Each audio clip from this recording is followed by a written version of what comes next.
जैसा कि आप सब जान चुके हैं, क्रिस्टल जालकों में जब अवयवी परमाणुओं की पैकिंग होती है तो अवयवी परमाणु क्रिस्टल जालक का संपूर्ण आयतन नहीं घेरते, उसमें कुछ स्थान रिक्त रहता है। तो क्रिस्टल जालक में या इकाई कोशिका में अवयवी परमाणुओं के द्वारा जितना स्थान घेरा जाता है उसे हम इकाई कोशिका की संकुलन क्षमता या पैकिंग फ्रैक्शन कहते हैं। भिन्न भिन्न इकाई कोशिकाओं या भिन्न भिन्न जालकों में पैकिंग फ्रैक्शन अलग अलग होती है।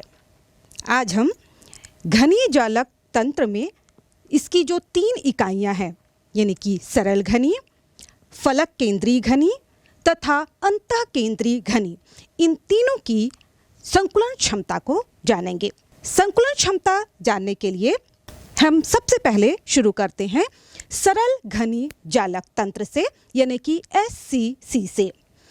संकुलन क्षमता ज्ञात करने के लिए हम इसे 3 भागों में बांट लेते हैं। सबसे पहले हम यूनिट सेल में परमाणुओं की संख्या ज्ञात करेंगे। इसके बाद हम ज्ञात करेंगे कि परमाणु त्रिज्या तथा कोर लंबाई में क्या संबंध होता है, और इसके बाद हम ज्ञात करेंगे संकुलन क्षमता। तो सबसे पहले हम यूनिट सेल में परमाणुओं की संख्या ज्ञात करते हैं। यूनिट सेल में जैसे कि आप जानते हैं, यहाँ पर आपको दिखाई दे रही है सरल घनीय यूनिट सेल। सरल घनीय यूनिट सेल में जो परमाणु होते हैं केवल कॉर्नर पर उपस्थित होते हैं, और कॉर्नर पर उपस्थित परमाणु यूनिट सेल के आयतन में अपने 1/8वें हिस्से का योगदान देता है। तो कुल कणों की संख्या कितनी होगी? 8 × 1/8 = 1। इस तरह से एक इकाई कोशिका में एक परमाणु के द्वारा जो घेरा गया आयतन होगा वो एक गोले के आयतन के बराबर होगा, और एक गोले का आयतन का सूत्र क्या होता है? 4/3 πr³। तो इस तरह से हम गोले का आयतन ज्ञात कर लेंगे। इसके बाद हम देखते हैं परमाणु त्रिज्या और किनारों की लंबाई में संबंध। जैसे कि आप देख रहे हैं, सरल घनीय यूनिट सेल में जो कॉर्नर पर उपस्थित परमाणु हैं वो एक दूसरे के संपर्क में हैं, और यदि हमें इन परमाणुओं की त्रिज्या ज्ञात हो जाए तो हम उससे परमाणु का आयतन ज्ञात कर सकते हैं। और यहाँ पर अब देखिए, 2 परमाणु की ये जो त्रिज्या है वो एज लेंथ यानी कि कोर लंबाई, जिसे हम A नाम देते हैं, उसके बराबर है। और इसी तरह से चूंकि सरल घनी जो इकाई कोशिका होगी उसमें सभी जो एज लेंथ होती है यानी कि A एक दूसरे के बराबर होती है। तो इस तरह से यानी कि एज लेंथ बराबर यदि A है तथा गोले की त्रिज्या यदि R है, तो इस तरह से सरल घनीय संरचना के लिए जो एज लेंथ यानी कि A किसके बराबर होगी? 2R के बराबर होगी, और इस तरह से R बराबर हो जाएगा A/2, और इस तरह से हम R की गणना कर पाएंगे। अब इसके बाद हम देखते हैं संकुलन क्षमता ज्ञात करना। तो संकुलन क्षमता पैकिंग फ्रैक्शन का सूत्र होगा परमाणु के द्वारा घेरा गया आयतन या परमाणु का आयतन बाय घनीय एकक कोशिका का कुल आयतन। तो यहाँ पर चूंकि एक ही परमाणु है तो परमाणु का आयतन हो जाए के लिए हम 1 लिख देंगे, और इंटू 4/3 πr³, और बाय हो जाएगा यूनिट सेल का आयतन जो कि A³ के बराबर होगा। तो इस तरह से इकाई कोशिका का आयतन हम निकालेंगे, वो A × A × A यानी कि लंबाई गुणित चौड़ाई गुणित ऊंचाई होगी, तो कुल आयतन हो जाएगा A³ के। इस तरह से packing fraction = 1 × 4/3 πr³ bye A³, और चूंकि हमने A का मान निकाला है A = 2R, और इस तरह से हम इसका मान यहाँ पर रख देंगे, तो हमें मिल जाएगा 1 × 4/3 πr³ बाय 2R³, और चूंकि हमें प्रतिशत निकालना है इसलिए हम इसमें गुणा कर देते हैं 100 का। अब हम देखें कि सबसे पहले हम 2R³ को सॉल्व करें तो इसका किस तरह से होगा? ये 2R × 2R × 2R। तो यहाँ पर अब देखें ये हो जाएगा 8R³ के, और इस तरह से अभी हम कैंसिल कर देते हैं तो ये देखेंगे आर क्यूब कैंसिल हो जाएगा, यहाँ पर 4 और 8 कैंसिल हो जाएंगे, है ना। यहाँ पर 2 आ जाएगा और इसके बाद जो हमारे पास समीकरण मिलेगा वो हमारे पास बचेगा π/6 × 100। और हम जानते हैं पाई की वैल्यू क्या होती है 3.14, तो वहाँ पर हम रख देंगे 3.14/6 × 100 और हमारे पास प्रतिशत निकल आएगा 52.3। तो इस तरह से सरल घनी यूनिट सेल, है ना, सरल घनी एकक कोशिका की जो संकुलन क्षमता होती है वो होती है 52.3 और इस तरह से बाकी का जो शेष भाग है यानी कि 47.7% जो होता है वह रिक्त होता है।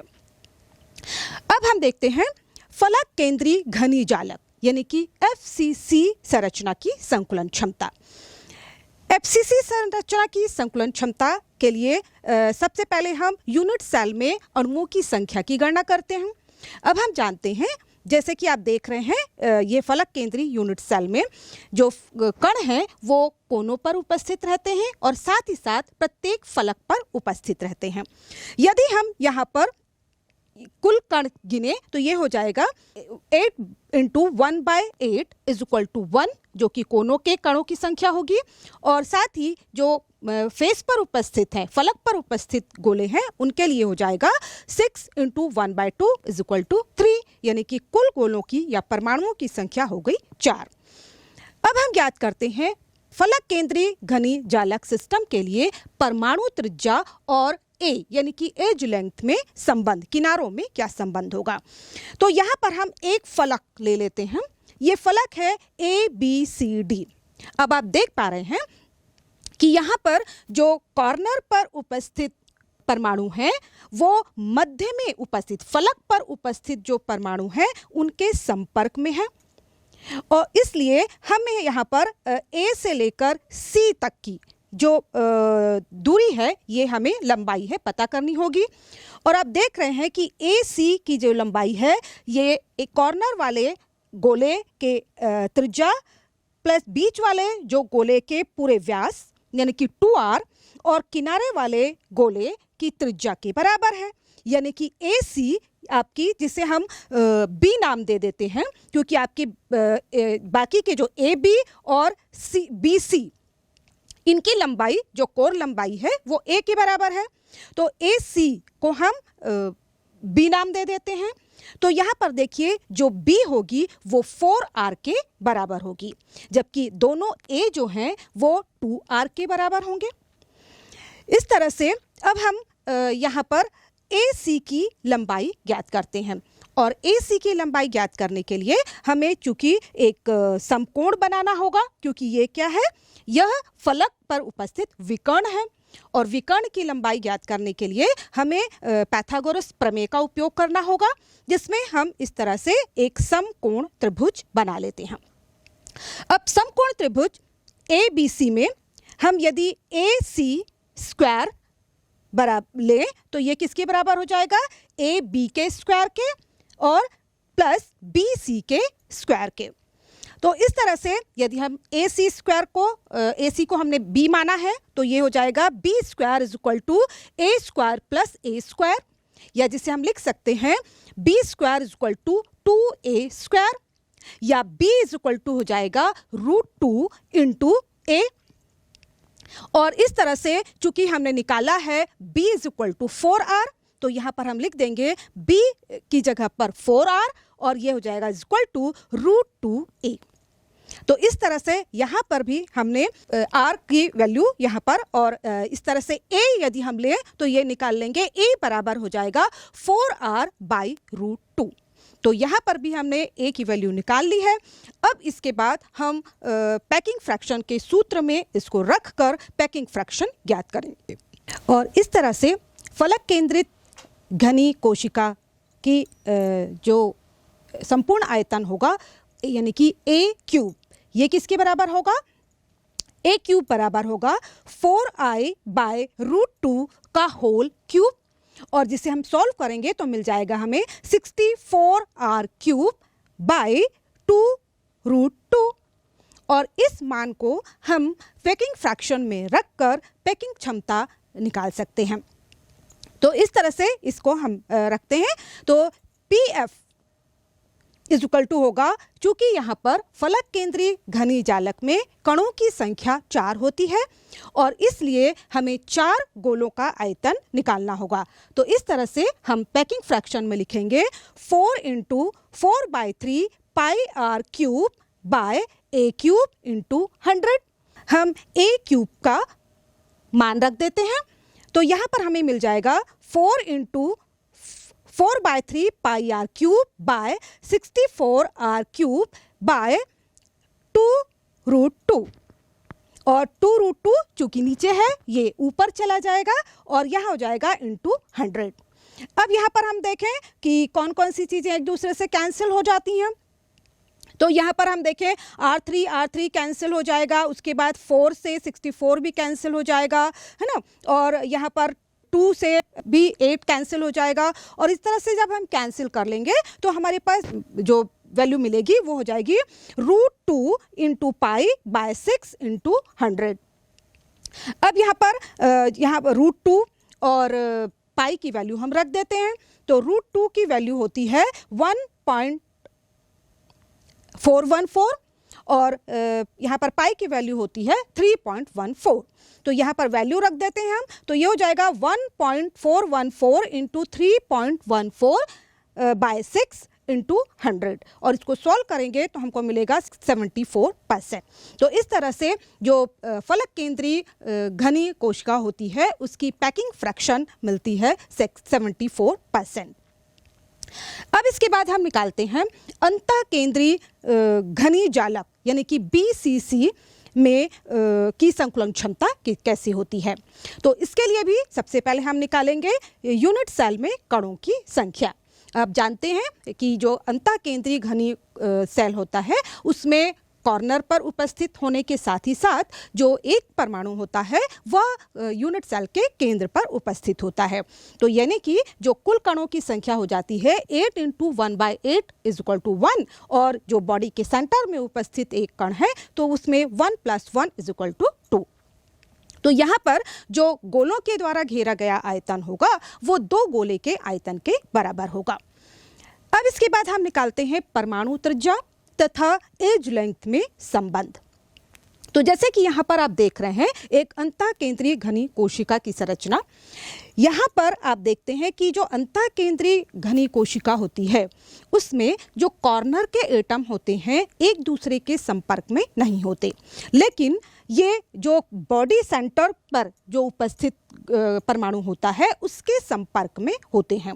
तो यदि हमें R निकालना है तो उसके लिए हमें एक बॉडी डायगोनल खींचना होगा जो कि किनारे के एक फेस पर उपस्थित कॉर्नर और सामने वाले फेस पर उपस्थित कॉर्नर एटम के साथ साथ बीच में जो केंद्र में उपस्थित केंद्र कॉर्नर है उन सबको एक दूसरे से मिलाते हुए।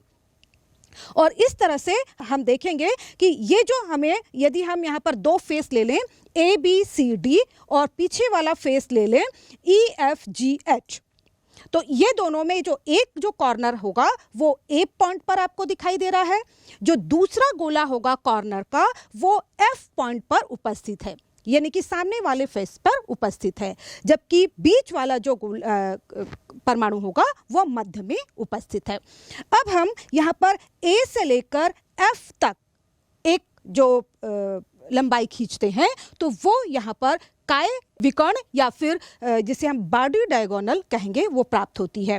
और यदि इसकी लंबाई हमें पता हो जाए तो हम गोले का जो संपूर्ण आयतन परमाणुओं के द्वारा घेरा गया है वो ज्ञात कर सकते हैं।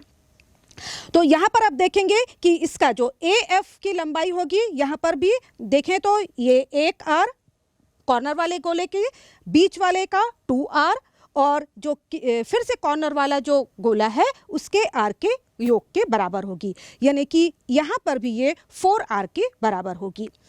अब यदि हम इसको समकोण त्रिभुज में रखते हुए हम AF जिसे हम C नाम दे देते हैं की लंबाई ज्ञात करनी है तो हमें फिर से यहाँ पर आप एक समकोण त्रिभुज बनाना होगा। तो यहाँ पर हम एक समकोण त्रिभुज बनाते हैं A, F और D। यहाँ पर आप देखेंगे कि A और D की जो लंबाई है वो a है, और F और D यहाँ पर ये फिर से एक फेस डायगोनल है ना, यहाँ पर फलक विकर्ण है जिसे हमने P नाम दिया हुआ है, और यहाँ पर AF जो है उसे हम C नाम देते हैं। तो यदि हम समकोण त्रिभुज AFD में दें तो AF square is equal to AD square plus FB square हमें ज्ञात करना होगा। जहाँ पर आप देखें कि यानी कि जैसे हम लिख सकते हैं C square is equal to A square plus B का स्क्वायर। यहाँ पर B का स्क्वायर जो कि एक फिर से फलक विकर्ण है, इसकी वैल्यू हमें ज्ञात करनी होगी। तो इसके लिए हमें एक फिर से एक समकोण त्रिभुज खींचना होगा जो कि होगा आपका FED के बराबर, और FED से हम B की लंबाई ज्ञात करेंगे। तो इसलिए हम लिख सकते हैं FD का square is equal to FE का स्क्वायर प्लस ED का स्क्वायर, और या जिसे हम लिख सकते हैं B का square is equal to A का स्क्वायर प्लस A का स्क्वायर, और इसलिए यहाँ पर आप B का स्क्वायर बराबर 2AB भी लिख सकते हैं, और उसके बाद B स्क्वायर है ना, या B इज इक्वल टू आप यहाँ पर √2A लिख सकते हैं। तो इस तरह से यहाँ पर हमें B की वैल्यू पता हो गई √A, और इस वैल्यू को अब हम अपने जो पहले वाले समीकरण है उसमें रखते हैं। C square is equal to A square plus √2A का होल स्क्वायर है ना, यहाँ पर हमने रख दी B की वैल्यू। अब हम जानते हैं कि √2 इंटू √2 इज इक्वल टू 2 लिख सकते हैं, है ना। तो यहाँ पर हम उसका मान रख देते हैं C square is equal to A square plus 2A square, यहाँ पर हो गया। तो C इज इक्वल टू क्या हो जाएगा, यहाँ पर दोनों को जोड़ दें तो यहाँ पर आपको मिल जाएगा C square is equal to 3A square, भी इसको लिख सकते हैं। तो C इज इक्वल टू हो जाएगा √3A, और इस तरह हमें C की वैल्यू प्राप्त हो गई। अब जो C है वो वास्तव में बॉडी डायगोनल है और जिसकी लंबाई हमने निकाली है 4R। तो इस तरह से 4R इज इक्वल टू हो जाएगा √3A, यहाँ पर हम C के वैल्यू रख सकते हैं। अब इस तरह से A इज इक्वल टू हमें क्या मिल जाएगा 4R बाई √3, या इसी को जब हम एकक कोशिका के आयतन A क्यूब निकालेंगे तो ये वैल्यू हो जाएगी A cube is equal to 4R by √3 का होल क्यूब, और ये वैल्यू मिलेगी हमें 64R बाय √3 का क्यूब। अब आप जानते हैं कि √3 का क्यूब यानी कि √3 इंटू √3 इंटू √3, जिसको हम 3√3 भी लिख सकते हैं। तो इस तरह से यहाँ पर हमें जो वैल्यू मिली वो हो जाएगी A cube is equal to 64R by 3√3, और इस तरह से हम इसको आपके संकुलन क्षमता ज्ञात करने के लिए अब सूत्र में रखते हैं।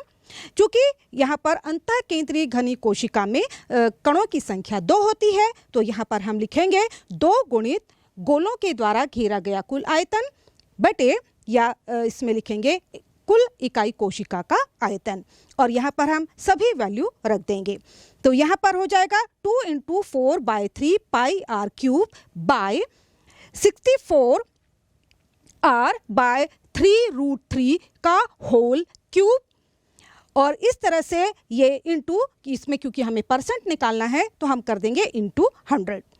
अब यहाँ पर चूंकि √3 जो है वो ऊपर चला जाएगा, तो यहाँ पर हमारे पास जो इक्वेशन मिलेगा वो हो जाएगा 2 into 4 by 3 into 4 pi R cube bye 64 into R cube. तो इस तरह से जो हमें इक्वेशन मिलेगा वो हो जाएगा 2 into 4 into pi R cube into 3 into √3 by 3 into 64 into √3 is equal to 100। जब हम सॉल्व करेंगे इनको तो मिलेगा हमें पाई √3 बाई 8 इंटू 100। अब पाई की वैल्यू होती है 3.14 और √3 की वैल्यू होती है 1.7। तो ये वैल्यू हम रख दें 3.14 इंटू 1.7 बाय 8 इंटू 100, तो हमें जो वैल्यू मिलेगी वो हो जाएगी 68%। तो इस तरह से जो अंतः केंद्रीय घनी कोशिका होगी उसकी संकुलन क्षमता होगी 68%। तो तीनों ही सरल घनीय एकक कोशिका, फलक केंद्रीय एकक कोशिका और अंतः केंद्रीय घनी एकक कोशिका, इन तीनों की तुलना करें तो हम पाते हैं कि सबसे ज़्यादा जो संकुलन क्षमता होती है वह फलक केंद्रीय एकक कोशिका की होती है, 74%। आइए अब जानते हैं एकक कोशिका विमाओं संबंधी गणनाएं। एकक कोशिका विमाओं की यदि हमें जानकारी हो तो इसकी सहायता से हम एकक कोशिका का आयतन ज्ञात कर सकते हैं। यदि हमें पदार्थ का द्रव्यमान ज्ञात हो तो हम पदार्थ का एकक कोशिका का घनत्व ज्ञात कर सकते हैं। यदि एकक कोशिका का घनत्व ज्ञात हो तो हम किसी एक परमाणु का द्रव्यमान भी ज्ञात कर सकते हैं, और ये यदि एक परमाणु का द्रव्यमान ज्ञात हो तो हम एवोगैड्रो स्थिरांक संबंधी गणनाएं भी कर सकते हैं। तो चलिए हम जानते हैं कि एकक कोशिका के घनत्व की यदि हमें गणना करनी है तो वो हम कैसे कर सकते हैं। यदि हमारे पास एक घनी क्रिस्टल जालक है और मान लीजिए कि एक्स किरण विवर्तन के द्वारा इसकी जो कोर की लंबाई है वो a ज्ञात हुई है, और पदार्थ का जो घनत्व है उसे हम d से रिप्रेजेंट करते हैं, स्मॉल d से। साथ ही जो पदार्थ का मोलर द्रव्यमान है वो है कैपिटल M के द्वारा हम रिप्रेजेंट करते हैं। अब हमें ज्ञात करना है एकक कोशिका का आयतन। तो हम जानते हैं आयतन जो घनी जालक होता है उसके लिए आयतन होगा कोर जो लंबाई है उसका क्यूब। तो यहाँ पर हो जाएगा जो एकक घनी कोशिका होगी उसका आयतन हो जाएगा a क्यूब के, और इस तरह से एकक कोशिका का द्रव्यमान क्या होगा? द्रव्यमान होगा एकक जो इकाई कोशिका है उसमें उपस्थित कुल परमाणुओं की संख्या गुणा एक परमाणु का द्रव्यमान। तो इस तरह से यानी कि कुल कणों की संख्या यदि हम कैपिटल Z से शो करें और पदार्थ या एक परमाणु के द्रव्यमान को हम स्मॉल m से शो करते हैं, तो एकक कोशिका का जो द्रव्यमान होगा उसे हम लिखेंगे Z इंटू m। अब जो m है यानी कि एक कण का द्रव्यमान हम किस तरह से ज्ञात करेंगे, यानी कि जो स्मॉल m है उसको कैसे निकाल सकते हैं? उसको हम निकाल सकते हैं जो पदार्थ का मोलर द्रव्यमान है यानी कि कैपिटल M में एवोगैड्रो संख्या को से भाग देकर। तो इस तरह से ये जो मोलर द्रव्यमान स्मॉल m होगा वो हो जाएगा कैपिटल M बाई Na। तो और इस तरह से अब हम बड़ी आसानी से घनत्व यानी कि स्मॉल d की गणना कर सकते हैं। तो घनत्व बराबर होगा एकक कोशिका, है ना, क्योंकि घनत्व का सूत्र होता है द्रव्यमान बटे आयतन, मास बाय वॉल्यूम। तो यहाँ पर हम लिखेंगे d इज इक्वल टू यहाँ पर एकक कोशिका का द्रव्यमान, ये जो हमने निकाला है capital Z into small m by जो एकक कोशिका का आयतन यानी कि a का क्यूब। यहाँ पर हम स्मॉल m के स्थान पर कैपिटल M बाय Na भी लिख सकते हैं। तो हमारा जो d इज इक्वल टू मिल जाएगा Z m capital M by a cube into Na। तो इस सूत्र की सहायता से हम एकक कोशिका की घनत्व की गणना कर सकते हैं।